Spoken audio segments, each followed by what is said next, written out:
ప్రస్తుతం మనతో పాటు ఉన్నారు AIG hospitals founder, chairman, Padmashri, Padmabhushan award గ్రహీత, 40 ఏళ్లగా గ్యాస్ట్రోఎంట్రాలజీలో పబ్లిక్కి సర్వీస్ అందిస్తున్నటువంటి డాక్టర్ నాగేశ్వర్ రెడ్డి గారు.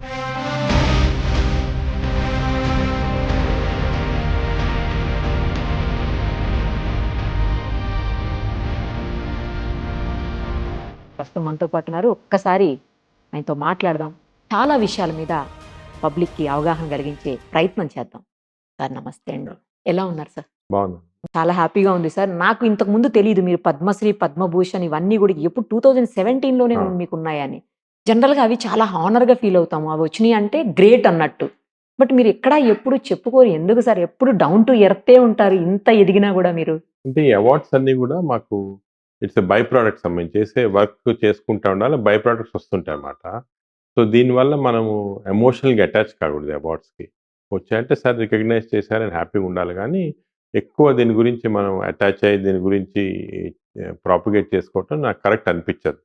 జనరల్గా అవార్డ్స్ ఇచ్చేది రికగ్నిషన్ మాకు అదే గవర్నమెంట్ కానీ లేకపోతే మా మెడికల్ సొసైటీస్ కానీ ఉంటాయన్నమాట. నా బిలీఫ్ ఏమంటే చాలా వరకు మా మెడికల్ డాక్టర్స్ రికగ్నైజ్ చేసి ఇచ్చే awards are much bigger than జనరల్గా గవర్నమెంట్ ఇచ్చే అవార్డ్స్ కానీ. అందరూ అనుకుంటారు పద్మశ్రీ, పద్మభూషణ్ అంటే పెద్ద అవార్డ్స్ అని. బట్ నా ప్రకారము దీనికన్నా కూడా అవార్డ్స్ మాకు గవర్నమెంట్ ఇచ్చే అవార్డ్స్ కన్నా కూడా మా సొసైటీస్, అంటే ఫర్ ఎగ్జాంపుల్ మాకు American society of gastroenterology Rudolf Schindler award అని ఇచ్చింది. One of the biggest awards మాకు, మా ఎండోస్కోపీలో సంథింగ్ లైక్ హైయెస్ట్ అవార్డ్. అటువంటి అవార్డ్స్ వస్తే వీ ఫీల్ బాగా హ్యాపీగా ఉంటుంది, ఫుల్ఫిల్డ్గా ఉంటుంది. బట్ చాలా వరకు ఈ అవార్డ్స్ జనరల్గా ఎలాగంటే ఒక ఏజ్ వచ్చిన తర్వాత వస్తుంటాయి చేసిన వర్క్ వల్ల, దానికి పెద్ద ఇంపార్టెన్స్ ఇవ్వకూడదు. సార్ అసలు అన్నింటికి కూడా ఇప్పుడు వస్తున్నటువంటి ప్రతి ప్రాబ్లంకి గట్ హెల్తే ఇంపార్టెంట్ అని అందరూ మాట్లాడుతూ ఉన్నారు. దాన్ని సరిగ్గా చూసుకోకపోవటం వల్లే రకరకాల హెల్త్ ఇష్యూస్ వస్తున్నాయి. అది చివరికి మరణాల వరకు దారితీసేటువంటి పరిస్థితులు. అసలు గట్ హెల్త్ని ఏ ఏ భాగాల్లో చూడాల్సి ఉంటుంది, ఏ రకంగా మనం ఐడెంటిఫై చేసుకోవాల్సి వస్తుంది సార్? ఇది చాలా ఇంపార్టెంట్ సబ్జెక్ట్ మీరు చెప్పింది. గట్ హెల్త్ అనేది ఇంతకుముందు ఏమనుకునేవాళ్ళంటే హార్ట్లో ఏమైనా ప్రాబ్లం ఉంటే, బ్రెయిన్లో ప్రాబ్లం ఉంటే, అంటే కార్డియోవాస్కులర్ డిజీజ్, న్యూరలాజికల్ డిజీజ్, ఈ ప్రాబ్లమ్స్ ఉంటే మనకి ప్రాబ్లమ్స్ వస్తాయి, దీనివల్ల ప్రజలు చనిపోతున్నారు హార్ట్ అటాక్ వల్ల కానీ బ్రెయిన్ స్ట్రోక్ వల్ల అని అనుకునే వాళ్ళు దీనికి చాలా ఇంపార్టెన్స్ ఇచ్చేవాళ్ళు. ఫర్ ఎగ్జాంపుల్ 40 సంవత్సరాల క్రితం నేను గ్యాస్ట్రోఎంట్రాలజీ టేకప్ చేసినప్పుడు అందరు చెప్పారు ఈ సబ్జెక్ట్ని తీసుకున్నారు, దీనికి అసలు ఫ్యూచరే లేదు, అసలు మనకి గ్యాస్ట్రోఎంట్రాలజీ అంటే ప్రేగులకు సంబంధించింది, ప్రేగులకి ఏం ఫంక్షన్, తిన్న ఆహారం డైజెస్ట్ చేయటం, మన బాడీలోకి తీసుకెళ్ళటం అంతే, దానికి వేరే ఇంకేం లేదు, వాట్ ఈస్ ద ఇంపార్టెన్స్ అని. కానీ ఇప్పుడు మనకు తెలిసింది ఏమంటే మన హెల్త్ అంతా, కంప్లీట్ బాడీ హెల్త్ అంతా కూడా గట్లో కంట్రోల్ ఉంది, అంటే మన ప్రేగుల ద్వారా కంట్రోల్ ఉంది. అంటే మన హార్ట్ కూడా గట్ని కంట్రోల్ చేస్తుంది, అదేవిధంగా బ్రెయిన్ కూడా మన గట్టే కంట్రోల్ చేస్తుంది అని చెప్తాను. దాని గురించి చాలా ఇంట్రెస్టింగ్ రీసెర్చ్ జరిగింది. మనం మామూలుగా ఏమనుకుంటే ఆహారం తింటాం కదా, మన ఆహార వాహికలోకి వెళ్తుంది, దాని తర్వాత స్టమక్ లోకి వెళ్తుంది, చిన్న ప్రేగులో పెద్ద ప్రేగులో బయటకు వచ్చేస్తుంది మిగిలిందంతా. డైజెస్ట్ అయ్యేది కార్బోహైడ్రేట్స్ కానీ, ప్రోటీన్స్ కానీ, ఫ్యాట్స్ కానీ లోపల బాడీలోకి ఇంటెస్టైన్స్ నుంచి పీల్చుకోబడుతుంది. అక్కడ వాళ్ళు లివర్కి వెళ్ళి అక్కడి నుంచి ప్రోటీన్స్ గా తయారు కావటము, అలాగే కొలెస్ట్రాల్ గా తయారు కావటం అన్నీ అవుతాయి. దిస్ ఇస్ నార్మల్ అనుకునేది. కానీ గత 5 సంవత్సరాలుగా మనకి ఏం తెలిసిందంటే ఇది కరెక్ట్ కాదు. అంటే మన ఇంటెస్టైన్స్ ఇంత సింపుల్ కాదు, మన ప్రేగులో millions and millions of billions అనొచ్చు బ్యాక్టీరియా ఉన్నాయి. అంటే బ్యాక్టీరియా అంటే చిన్న చిన్న మైక్రో ఆర్గానిజం, బ్యాక్టీరియా, వైరస్ ఇవన్నీ. అంటే మన బాడీలో ఉన్న సెల్స్ కన్నా 10 వంతులు ఎక్కువ బ్యాక్టీరియా సెల్స్ ఉన్నాయి మన బాడీలో. మన బాడీలో ఉన్న జీన్స్ కన్నా 10,000 times more genes are bacteria genes బాడీలో. సో మనం తిన్నది ఆహారం కానీ ఏమన్నా కూడా ఆ బ్యాక్టీరియా డైజెస్ట్ చేసి అవి మనకి మన బాడీలోకి పంపిస్తుంది. అంటే మనం డైరెక్ట్గా డైజెస్ట్ చేయటం లేదు, ఫస్ట్ బ్యాక్టీరియా తింటాయి, బ్యాక్టీరియా తినిన తర్వాత తిని వాళ్ళు ఎనర్జీ ప్రొడ్యూస్ చేసి మనకి ఇస్తుంది అన్నమాట. అంటే ఒక మదర్, కొన్నిసార్లు మీరు ఈ నేచర్ లో చూస్తుంటారు, ఈ బర్డ్స్ లో మదర్ బర్డ్ ఏమో తిని అది పర్వాలేదా బాగానే ఉందని చెప్పి బేబీకి ఫీడ్ చేస్తుంది. అలాగే మన బ్యాక్టీరియా కూడా అటువంటి అన్నమాట, మన బాడీలో మనం తిన్న ఆహారం ఫీడ్ చేసి. ఎందుకంటే నేచర్ లో ఎప్పుడెప్పుడు నుంచి వచ్చింది, కొన్ని మిలియన్స్ ఆఫ్ ఇయర్స్ నుంచి ఎవల్యూషన్ అలాగ వచ్చింది. ఈ బ్యాక్టీరియా అనేది మన ఫస్ట్ ప్రపంచంలో ఆల్మోస్ట్ 4 బిలియన్ ఇయర్స్ అప్పుడు బ్యాక్టీరియా వచ్చాయి. మన Start ఎలాగా అయిందా సార్? బ్యాక్టీరియా ఎలా స్టార్ట్ అయింది ఎవరికి తెలియదు కానీ వచ్చాయి. ఆహా. ఆ బ్యాక్టీరియా ఏమయ్యేదంటే మామూలుగా అంతా వాటర్లో ఉండేవి, ఎయిర్లో ఉండే అలా ఉండేవి అన్నమాట ఇండిపెండెంట్గా. ఓకే. కనీసం ఒక 3-4 బిలియన్ ఇయర్స్ మన ప్రపంచంలో బ్యాక్టీరియా తప్ప వేరే ఇంకేం ఉండేది కాదు, జంతువులే ఉండేవి కాదు. అప్పుడు జంతువులు స్టార్ట్ అయిన తర్వాత ఈ బ్యాక్టీరియా జంతువుల్లోకి ప్రవేశించి మన బాడీలో ప్రతి సెల్కి మైటోకాండ్రియా అని ఉంటుంది. అంటే మన బాడీ యాక్టివిటీస్ అంతా, ఎనర్జీ అంతా మైటోకాండ్రియా నుంచి వస్తుంది. That mitochondria is nothing but ఒక బ్యాక్టీరియా సెల్లోకి వెళ్ళిపోయి ట్రాప్ అయిపోయింది అక్కడ. Bacteria which is energy cell house అంటాం. సార్. సో అలా స్టార్ట్ అయింది మన రిలేషన్షిప్. స్లోగా ఓవర్ మెనీ ఇయర్స్ ఈ బ్యాక్టీరియా మన చర్మం పైన ఉంటే అన్ని చోట్ల ఉంటాయి కానీ ఇంటెస్టైన్ బ్యాక్టీరియా చాలా ఇంపార్టెంట్ అయింది. ఈ బ్యాక్టీరియాలో చాలా రకాలు ఉంటాయి. Sir. మంచి బ్యాక్టీరియా, చెడ్డ బ్యాక్టీరియా.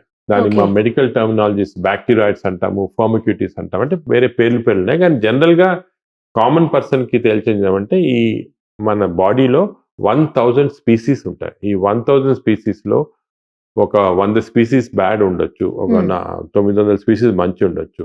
కానీ ఈ బ్యాలెన్స్ చేంజ్ అవుతూ ఉంటుంది ఎప్పుడు. మనకి సపోజ్ బ్యాడ్ బ్యాక్టీరియా 500 వచ్చాయి, 400 గుడ్ బ్యాక్టీరియా అంటే మనకి బ్యాడ్ బ్యాక్టీరియా ఎఫెక్ట్ వస్తుంది అన్నమాట. సో బాడీలో ఈ బ్యాక్టీరియా ఏం చేస్తుంటే మనం తిన్న ఆహారానికి, ఉదాహరణంగా మనం ఇప్పుడు చికెన్ తిన్నామనుకోండి, ఈ చికెన్ అనేది ప్రోటీన్స్ ఉండేది దాంట్లో, కానీ బ్యాక్టీరియా డిస్ట్రాయ్ చేసి దాంట్లో నుంచి ఒక కెమికల్ ని ప్రొడ్యూస్ చేస్తుంది. దాన్ని డోపమిన్ అంటారు. ఈ డోపమిన్ అనే కెమికల్ బ్రెయిన్కి వెళ్ళిపోయి బ్రెయిన్ యాక్టివేట్ చేస్తుంది. అదేవిధంగా మనం నట్స్ తిన్నాం, ఆల్మండ్ తిన్నాం అనుకోండి, దాంట్లో థైరోసిన్ అనే ఉంటుంది అన్నమాట. ఈ బ్యాక్టీరియా థైరోసిన్ ని డిస్ట్రాయ్ చేసి బ్రెయిన్ కి, హార్ట్ కి ఒక స్పెషల్ కెమికల్స్ పంపిస్తుంది. దానివల్ల హార్ట్ బీటింగ్ బాగుంటుంది, బ్రెయిన్ యాక్టివిటీ ఉంటుంది. సో మనం ఇంతకుముందు ఏమనుకున్నామంటే ఈ పర్టికులర్ ఆహారం తింటే మంచిది, యాక్టివ్గా ఉంటామని, బట్ మన బ్యాక్టీరియా వల్ల మాట. ఇప్పుడు ఒక ఇంట్రెస్టింగ్ ఎక్స్పెరిమెంట్ కూడా చేశారు. అదేమంటే ఈ బ్యాక్టీరియా వల్ల మనకి యాక్టివిటీ, లేజినెస్ అన్ని వస్తుంది. ఇది యానిమల్స్ లో ప్రూవ్ అయింది. మైస్ లో కొన్ని మైస్, మన రీసెర్చ్ అంతా ఎక్కువ మైస్ లో చేస్తాం. కొన్ని మైస్ లో యాక్టివిటీ ఉండదు సరిగ్గా, లేజీగా ఉంటాయి. కొన్ని మైస్ బాగా యాక్టివ్ ఉంటాయి. ఈ రెండింటి మైస్కి డిఫరెన్స్ ఒకటే, లోపల ఉన్న బ్యాక్టీరియా. ఈ లేజీగా ఉన్న మైస్కి మన యాక్టివ్ ఉన్న మైస్ బ్యాక్టీరియా ఇస్తే, నోట్ ద్వారా ఇస్తే అవి యాక్టివ్ అయిపోతాయి అన్నమాట. చాలా మంది పేషెంట్స్ నా దగ్గరికి వచ్చి అప్పుడప్పుడు చెప్పి, ఇంతకుముందు, ఇప్పుడు నాకు తెలిసింది, ఇంతకుముందు చెప్పేవాళ్ళు మాకు ఎంత అనుకుంటే కూడా ఎక్సర్సైజ్ చేయలేకపోతున్నాం, బద్ధకంగా ఉంది, పొద్దున్న లేసినే నడవాలనిపించదు అంటే తిట్టేవాళ్ళం, నువ్వు లేజీ ఫెలో, ఇది అది యాక్టివ్ ఉన్నారు. కానీ ఇప్పుడు అర్థమైంది యాక్చువల్లీ వాళ్ళ బ్యాక్టీరియా కారణం వల్ల జరుగుతుంది అన్నమాట. సో ఇప్పుడు మేము కొన్ని రీసెర్చ్ కూడా చేస్తున్నాం, వాళ్ళ బ్యాక్టీరియా మారిస్తే యాక్టివ్ అయిపోతారా, బాగా ఫ్రెష్ అయ్యి కొంచెం యాక్టివిటీ ఇంక్రీజ్ అవుతుందా. సో ఇవన్నీ చాలా ఇంట్రెస్టింగ్ డేటా అవుతుంది. అదేవిధంగా మీరు ఇది కూడా చూసుకుంటారు, మీ ఫ్రెండ్స్లో కూడా మాట్లాడుతుంటా, కొంతమంది నేను అసలు తినను, లావ్ అయిపోతున్నాను, కొంతమంది అంటారు అసలు నేను ఎంత తిన్నా కూడా కావట్లేదు. అందరు ఎగ్జాంపుల్ చెప్తారు, ఐశ్వర్య రాయ్ గారు అసలు బాగా తింటారు, అసలు ఎక్సర్సైజ్ చేయరు, లావుగానే కాదు. అది కూడా మనకు ముందు అర్థం కాదు, ఇప్పుడు అర్థమైంది, అది కూడా బ్యాక్టీరియా వల్ల. ఇప్పుడు దీంట్లో కూడా మైస్ లో చేసాం, అది ఇంట్రెస్టింగ్ ఎక్స్పెరిమెంట్. మేము దీని జర్మ్ ఫ్రీ మైస్ అని ఉంటుంది. అంటే ఈ మైస్ లో ఏం జర్మ్స్ ఉండవు. మామూలుగా ఈ మైస్ తీసుకొని బాగా లావ్ ఫ్యాటీ మైస్ లో ఉన్న బ్యాక్టీరియా ఇస్తే, అంటే మోషన్స్ ద్వారా ఇస్తాం, స్టూల్ తీసుకొని ఇస్తే, ఆ మైస్, ఈ జర్మ్ ఫ్రీ మైస్ బాగా లావ్ అయిపోతున్నాయి అసలు ఏం చేయకుండా. అదేవిధంగా థిన్ మైస్ బ్యాక్టీరియా ఇస్తే సన్నగా అయిపోతున్నాయి. అసలు ఇది చాలా అన్యూజువల్ అండ్ హ్యూమన్ బీయింగ్స్ కూడా ప్రూవ్ అయింది. నేను రీసెంట్ గా కోర్ట్ కేసు విన్నాను స్టేట్స్ లో. అదేమైందంటే ఒక పేషెంట్ అల్సరేటివ్ కోలైటిస్ అని వచ్చింది మా జబ్బు. ఈ అల్సర్ అంటే బాగా కోలన్ అంతా బాగా అల్సర్స్ వచ్చేస్తాయి. ఏ ట్రీట్మెంట్ ఇచ్చినా కూడా బాగా కాలేదు. బాగా ఇది లేటెస్ట్ ట్రీట్మెంట్ ఏమంటే హెల్తీ డోనర్స్ ఇచ్చి ఫీకల్ మైక్రోబయామ్ ట్రాన్స్ప్లాంటేషన్ అని ఎనిమా ద్వారా ఇస్తారు. అంటే హెల్తీ పర్సన్స్ ఇస్తే అప్పుడు అది నార్మల్ బాగా హీల్ అవుతుంది అన్నమాట, లేటెస్ట్ ట్రీట్మెంట్. సో ఈ పేషెంట్కి ఇచ్చారు, చాలా సీరియస్ పేషెంట్ బాగా అయిపోయింది, కంప్లీట్ నార్మల్ అయిపోయింది దీంతో. Great sir. అసలు నార్మల్ అయిన తర్వాత 3 months తర్వాత బాగా లావ్ అయిపోయింది.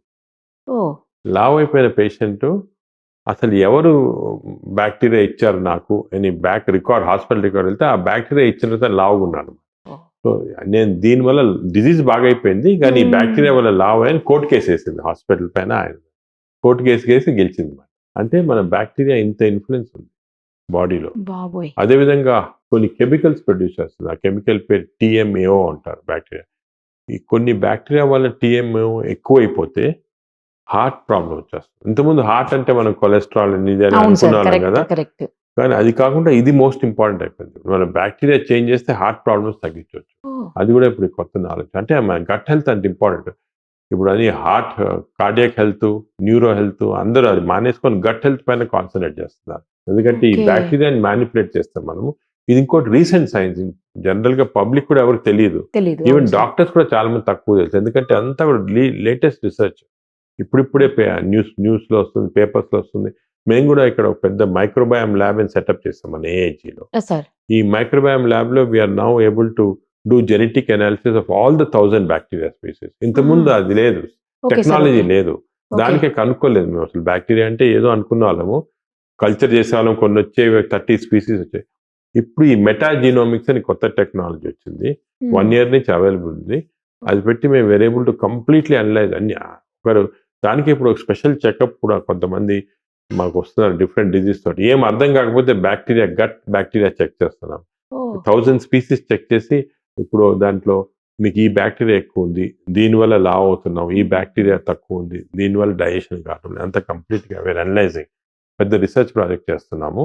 సూపర్ సార్ అసలు. హెమ్స్లే అని ఒక న్యూయార్క్ ఇజ్రాయలీ కంపెనీస్ వాళ్ళతో ఒక పెద్ద రిసర్చ్ ప్రాజెక్ట్ దాంట్లో. ఓహ్! సో మనం ఇప్పుడు ఇంకోటి ఏమంటే దీంట్లో తమాషా ఈ బ్యాక్టీరియా అనేవి ఒక దేశం నుంచి వేరే దేశానికి వేరేగా ఉంటుంది. మన ఇండియాలో ఉన్న బ్యాక్టీరియా వేరే, ఆ!